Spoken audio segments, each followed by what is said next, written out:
بسم اللہ الرحمن الرحیم۔ شروع کرتا ہوں اللہ کے نام کے ساتھ جو بڑا مہربان اور نہایت ہی کرم والا ہے۔ روح کیسے پکارتی ہے۔ عزیز بھائیوں اور بہنوں، ایک مرتبہ ایک ضرورت مند حضرت عثمان غنی رضی اللہ عنہ کے دروازے پر سورج ڈھلنے کے بعد آیا۔ ابھی تک اس نے دروازے پر دستک نہیں دی تھی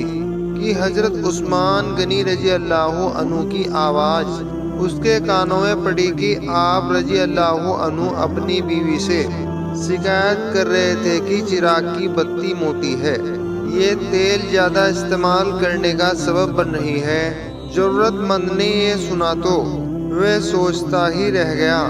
کہ وہ ایسے شخص سے اپنی ضرورت پوری ہونے کی کیا امید کرے جو تیل کے معمولی زیادہ خرچ پر اپنی بیوی کو رجنش کر رہا ہے۔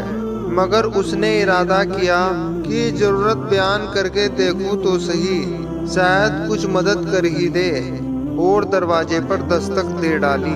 دستک سن کر حضرت عثمان غنی رضی اللہ عنہ باہر آئے اور ضرورت مند نے اپنی ضرورت بیان کی اور لہجے میں زیادہ زور دیتے ہوئے کہا کہ جناب ضرورت کچھ زیادہ ہی ہے۔ حضرت عثمان غنی نے اس شخص کا ہاتھ تھاما اور بستی سے باہر لے گئے جہاں آپ کی تجارت کا سامان بڑی تعداد میں رکھا ہوا تھا۔ آپ نے فرمایا کہ لو یہ سب تیری نظر ہے، کیا اس سے تمہاری ضرورت پوری ہو جائے گی؟ وہ شخص حیران ہکا بکا دیکھتا رہ گیا۔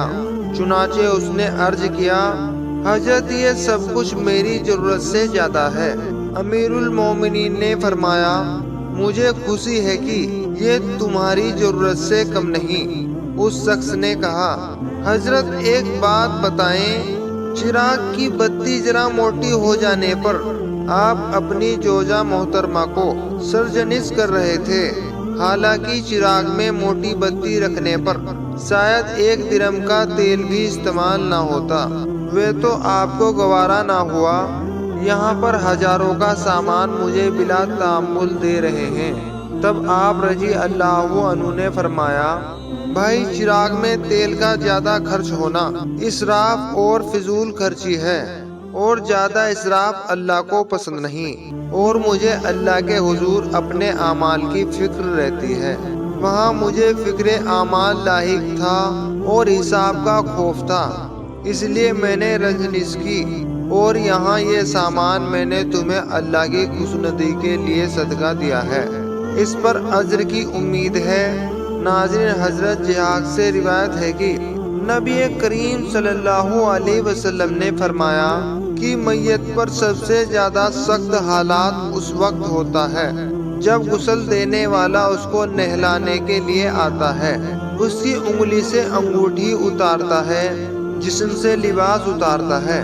سر سے عمامہ جدا کرتا ہے، اس کی روح بے چین ہو کر فریاد کرتی ہے، جس کی آواز جناتوں اور انسان کے سوا سب سنتے ہیں۔ وہ کہتی ہے کہ اے نہلانے والے، تجھ کو خدا کی قسم میرے کپڑے بہت نرمی سے اتارو، کیونکہ ملاک الموت کے پنجے کی تکلیف سے مجھے پوری طور پر ابھی تک آرام نہیں ملا۔ پھر جب اس کو تختے پر لیٹا کر اس پر پانی ڈالا جاتا ہے تو روح چلاتی ہے کہ اے نہلانے والے، خدا کے واسطے میرے جسم کو زور سے ہاتھ نہ لگا، کیونکہ وہ جاگنے کی سختی سے زخمی اور چور چور ہو رہا ہے۔ پھر جب نہلا کر اس کو کفن پہناتے ہیں اور پاؤں کی طرف سے باندھتے ہیں تو روح کہتی ہے، اے غسل دینے والے، خدا کے لیے ابھی سر کی طرف سے میرے کفن میں گرا اور گاٹھ نہ لگا، تاکہ میرے بیوی بچے اور تمام رشتہ دار دنیا میں آخری بار میری صورت دیکھ لیں، کیونکہ آج میں ان سے بچھڑ رہا ہوں اور اب قیامت تک یہ میری صورت نہیں دیکھ سکیں گے۔ پھر جب اس کا جنازہ تیار کر کے گھر سے باہر نکالا جاتا ہے تو روح پکارتی ہے کہ اے جنازہ اٹھانے والو، خدا کے واسطے ابھی جلدی نہ کرو، تاکہ میں اپنے بال بچے اور عزیزوں اقارب سے رخصت ہو لوں۔ اے جنازہ اٹھانے والو، میں اپنی اولاد کو آج یتیم اور بیوی کو بیوہ چھوڑے جاتا ہوں، خدا کے لیے میرے بعد ان کو تکلیف نہ دینا۔ میں اپنا گھر اور مال و اسباب دوسروں کے لیے چھوڑے جاتا ہوں، اب یہاں کبھی واپس نہ آ سکوں گا اور قیامت تک کسی کی صورت نہ دیکھوں گا۔ پھر جب جنازہ اٹھا کر لے چلتے ہیں تو میت کہتی ہے، میں نے آج تک جو کچھ مال و اسباب جمع کیا تھا وہ تو صرف وارثوں کے لیے تھا، آج ان میں سے کوئی میرے گناہوں کا ذرا سا بوجھ بھی نہیں اٹھا سکتا۔ ہر چیز کا حساب مجھ سے ہی لیا جائے گا اور میرے وارث میرے مال کو کھائیں گے اور اڑائیں گے۔ پھر جب نماز جنازے کے بعد دفن سے پہلے کچھ لوگ اپنے اپنے گھر جانے لگتے ہیں تو میت کہتی ہے، اے میرے بھائیوں، خدا کے واسطے ابھی سے ایسا ظلم نہ کرو، مرنے والا تو تم سے مانوس تھا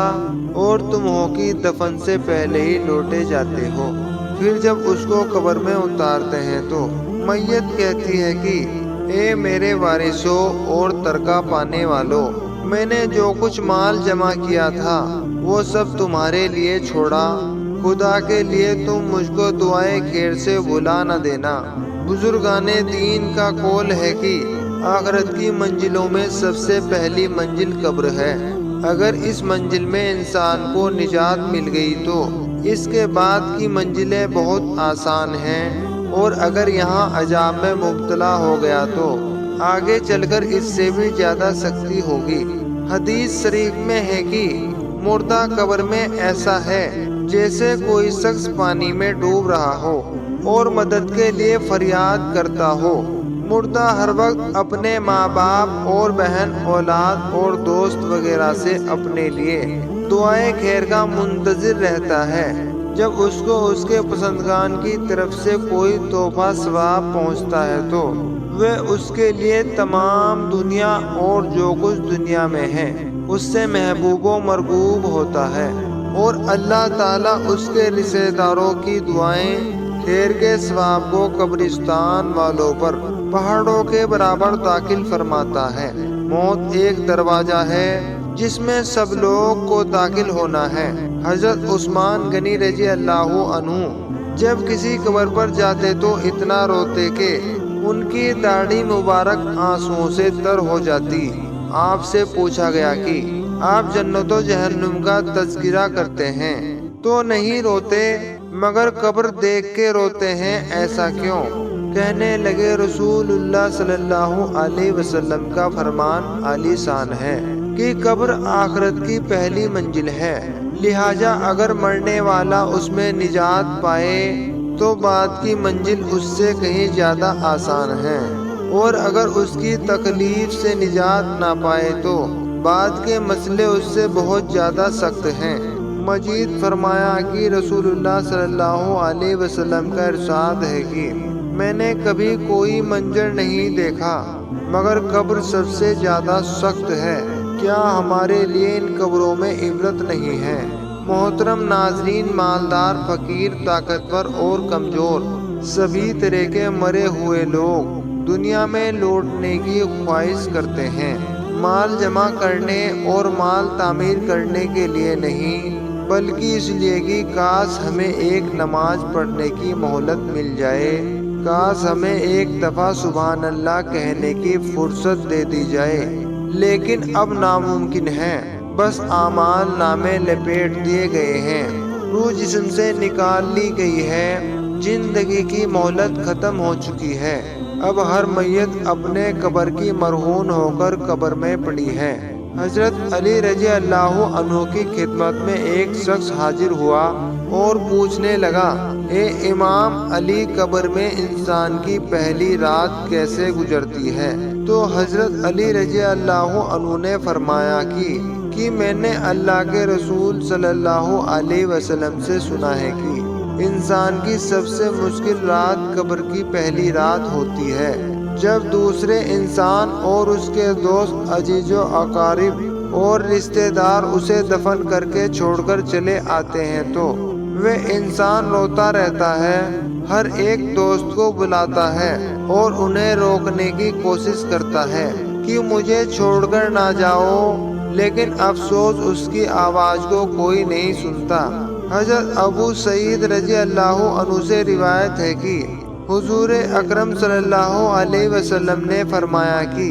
لوگوں اپنی موت کو یاد کیا کرو، کیونکہ قبر ہر دن اپنے مردوں سے یہ اعلان کرتی ہے کہ میں غربت اور تنہائی کا گھر ہوں، کیڑے مکوڑوں کا گھر ہوں اور مٹی کا ڈھیر ہوں۔ جب مومن آدمی کو دفن کیا جاتا ہے تو قبر اسے مرحبا کہہ کر خوشخبری دیتی ہے کہ میری پشت پر چلنے والے، ویسے تو مجھے بڑا محبوب تھا، آج میں تیری ہو گئی اور تو میرے پاس آ گیا،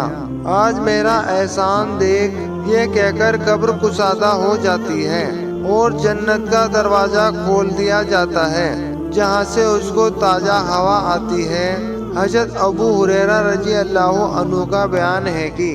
ایک مرتبہ حضور اکرم صلی اللہ علیہ وسلم ایک جنازے میں شریک تھے اور میں بھی آپ صلی اللہ علیہ وسلم کا ہمراہ تھا۔ آپ ایک قبر پر بیٹھ گئے اور فرمایا، یہ قبر ہر روز بآواز بلند کہتی ہے کہ اے آدم کی اولاد، تو کیوں مجھے بھول گیا؟ کیا تجھے یہ معلوم نہیں کہ میں تنہائی کا گھر ہوں، غربت کا گھر ہوں، وحشت کا گھر ہوں اور کیڑے مکوڑوں کا گھر ہوں؟ مگر اللہ جس کے لیے کشادگی کا حکم فرمائے گا اس کے لیے کشادہ ہو جاؤں گی۔ اس کے بعد آپ صلی اللہ علیہ وسلم نے فرمایا کہ اے قبر، تو یا تو جنت کا چمن ہے یا پھر آگ کا ایک تندور ہے۔ نبی کریم صلی اللہ علیہ وسلم نے فرمایا کہ مردہ جب قبر میں رکھا جاتا ہے تو قبر اسے کہتی ہے کہ اے ابن آدم، تو ہلاک ہو، تجھے کس چیز نے مجھ سے دھوکے سے رکھا؟ کیوں تجھے معلوم نہ تھا کہ میں کیڑے مکوڑوں کا گھر ہوں؟ تجھے کس چیز نے مجھ سے بہکا کر نڈر کر دیا اور تو میری پشت پر بہت اکڑ کر چلتا تھا؟ اگر وہ مردہ نیک ہوگا تو جواب دینے والے اسے جواب دیں گے کہ اے قبر، تو دیکھ تو صحیح اس کے اعمال کیسے ہیں، یہ اچھا اختیار کرتا تھا اور برائی سے دور رہتا تھا۔ یہ سن کر قبر کہتی ہے کہ بے شک یہ نیک تھا، اب میں اس کے لیے سرسبز ہو جاتی ہوں۔ مردے کا جسم اس وقت منور ہو جاتا ہے اور اس کی روح اللہ تعالیٰ کی طرف بھیج دی جاتی ہے۔ حضرت عبداللہ بن عبیدہ رضی اللہ عنہ سے روایت ہے کہ حضور اکرم صلی اللہ علیہ وسلم نے فرمایا، مردے سے اس کی قبر کہتی ہے کہ اے ابن آدم، تیری ہلاکت ہو، تو نے میری تنگی، بدبو اور کیڑے مکوڑوں کا خوف نہ کیا،